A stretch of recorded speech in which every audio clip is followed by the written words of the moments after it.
Halo, assalamualaikum warahmatullahi wabarakatuh. Kembali lagi di channel Prima Crypto.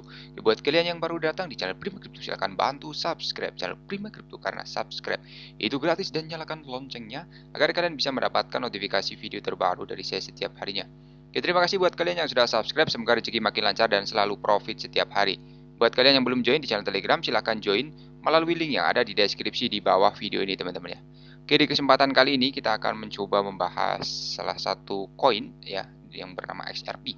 Bagaimana kabar kalian XRP Army? Semoga dalam keadaan sehat dan cuan everyday ya. Walaupun untuk hari ini XRP sedang mengalami penurunan, teman-teman. Data dari CoinMarketCap 0,56% teman-teman. Kemudian di sini ada berita yang menarik mengenai XRP, tapi sebelum kita bahas lebih lanjut, kita pantau dulu untuk global crypto market cap. Hari ini mengalami penurunan 1,46%. BTC di angka 263 jutaan, Ethereum 19.200 dan BNB 4,4 juta rupiah, teman-teman ya. Kemudian video ini hanya sekedar sharing berbagi ke teman-teman semua, segala keputusan untuk berinvestasi ada pada diri kalian sendiri. Selalu riset, gunakan dana dingin dan bebas dalam melakukan investment, teman-teman. Oke, ada berita menarik di sini. Jadi XRP Ledger Labs akan meluncurkan integrasi GitHub untuk layanan fiat on atau off ramp di Eropa, teman-teman. Jadi XRP Labs ini merencanakan perluasan GitHub untuk layanan fiat on off ramp di Eropa. Jadi beberapa bulan setelah XRP Labs meluncurkan layanan fiat untuk pengguna dompet XUMM di Belanda, pengembang Win mengungkapkan bahwa tim tersebut hampir meluncurkan integrasi GitHub untuk layanan tersebut, teman-teman. Jadi saat ini layanan yang berarti menukar mata uang fiat ke XRP dan XRP ke fiat hanya tersedia untuk pengguna XUMM Pro. Win mengatakan XRP Labs hampir tayang dengan integrasi GitHub. Dia menambahkan bahwa integrasi GitHub akan hadir dengan beberapa penyedia termasuk solusi global dan terkemuka bangsa, teman-teman. Sementara struktur biaya untuk layanan fiat dan off-ramp dompet XUMM Pro adalah $60 per tahun, dan Win mengatakan biaya untuk pengguna GitHub tidak diketahui dan akan ditentukan oleh para pihak termasuk Bangka dan GitHub ya. Ingat bahwa dalam pengumuman sebelumnya pada bulan Oktober, Win mengatakan pengguna dompet diharuskan membayar biaya tetap sebesar $60 per tahun ya untuk layanan RAM fiat. Jadi XRP Labs mengumumkan pada bulan Oktober peluncuran layanan di Belanda yang memungkinkan pengguna dompet untuk menukar euro mereka dengan XRP dan sebaliknya, teman-teman. Perusahaan bermaksud untuk memperluas layanan di negara Eropa termasuk Belgia, Jerman, dan Inggris. Dan Wietse mencatat dalam tweet baru-baru ini bahwa XRPL berencana meluncurkan layanan di satu negara Eropa sekaligus. Sebelum menggunakan layanan ini, pengguna di Belanda harus menyelesaikan prosedur dan pelanggan Anda KYC wajib ya. Untuk KYC, pelanggan harus memiliki setidaknya dua hal ya. Yang pertama, paspor Belanda, kemudian rekening bank Belanda, dan ketiga, bank di Belanda ya. Kemudian di sini untuk menyelesaikan persyaratan KYC, pengguna akan membayar biaya tahunan sebesar $60 untuk berlangganan menukar euro mereka dengan XRP tanpa pihak ketiga, teman-teman. Jadi XRP Labs ini akan memberi pengguna deskripsi yang dapat mereka gunakan untuk mentransfer euro dan nomor rekening bank internasional mereka untuk menerima XRP dalam hitungan menit ya, dan bunyi pengumuman itu, teman-teman. Kemudian untuk Radio Challenge ini sebagai tim Coinbase belum menanggapi distribusi token Flare untuk pemegang XRP, teman-teman.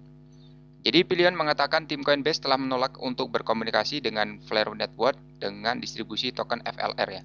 CEO Flare Network Hugon Pilon mengungkapkan dalam tweet kemarin bahwa Coinbase tidak menanggapi pertanyaan Flare tentang distribusi FLR ke pelanggan Coinbase yang memegang XRP.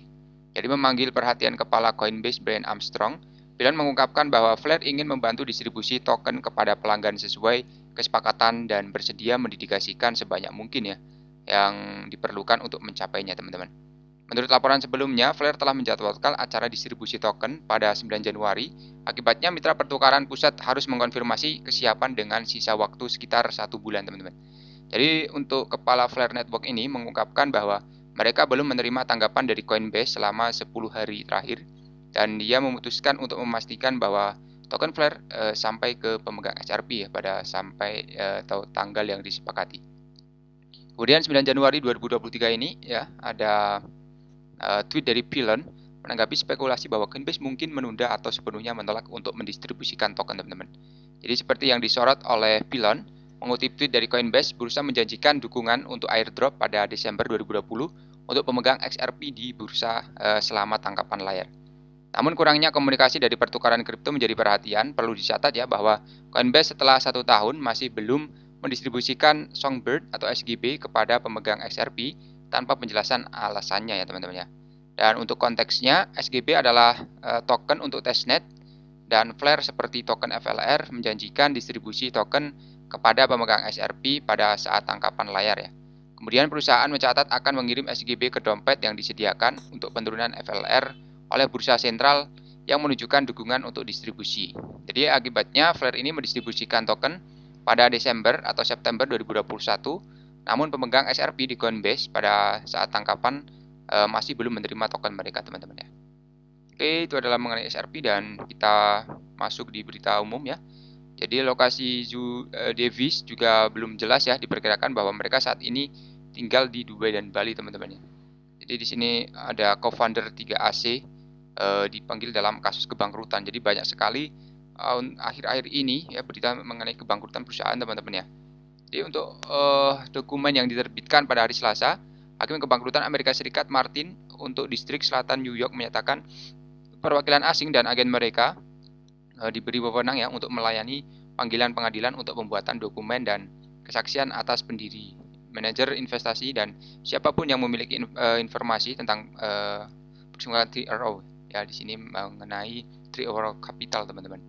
Jadi dengan perintah panggilan, para likuidator sekarang dapat meminta para pendiri untuk memberikan setiap informasi yang tercatat termasuk buku, dokumen, catatan dan surat-surat. Kemudian panggilan dari pengadilan juga akan meminta pimpinan perusahaan sebelumnya untuk menyerahkan frase benih dan kunci pribadi dalam waktu 14 hari. Jadi dokumen tersebut juga menyebutkan beberapa individu dan perusahaan terkait seperti Starry Night Capital, divisi NFT, selain Mike Dubos dan Kelly Chen ya. 3RO juga mengajutkan kebangkrutan pada bulan Juli dan sedang dalam proses kebangkrutan ya di 15 dengan pengadilan kebangkrutan untuk distrik selatan New York. Kemudian kedua pendiri tersebut dituduh gagal bekerja sama dengan proses tersebut setelah Zoo membalas kreditor karena diduga memancing klien mereka. Jadi itu adalah sedikit mengenai FTX ya teman-teman ya. Semoga saja untuk XRP ini tidak terjadi kebangkrutan ya teman-teman ya. Jadi sampai di sini dulu untuk bahasan kali ini. Buat semua yang belum subscribe, silahkan bantu subscribe karena subscribe itu gratis.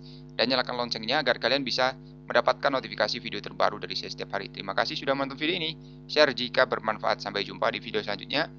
Assalamualaikum warahmatullahi wabarakatuh. Salam.